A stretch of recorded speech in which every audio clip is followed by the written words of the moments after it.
এবং ছেলে মেয়েদের আমি অনুরোধ করছি সব কলেজ ইউনিভার্সিটি সবাই যেন 31 অক্টোবরের মধ্যে এনএসপির মাধ্যমে এই পোর্টালের মাধ্যমে সবাই যেন অ্যাপ্লাই করে।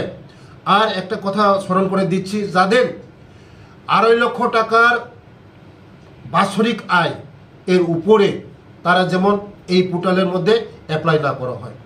আর অনেক ছেলেমেয়েরা 2 নম্বরের মাধ্যমে 2 নম্বর করে ফেক করে ইনকাম সার্টিফিকেটটা এই ফেক করে জমা দেওয়া হচ্ছে।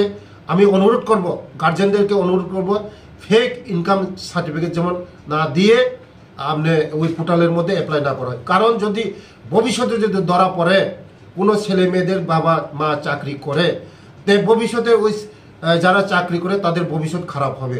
তার জন্যই আমি অনুরোধ করব, সব গার্জেনদেরকে অনুরোধ করব, আপনারা যেমন এই ফেক ইনকাম সার্টিফিকেট দিয়ে জমা না করেন। নমস্কার।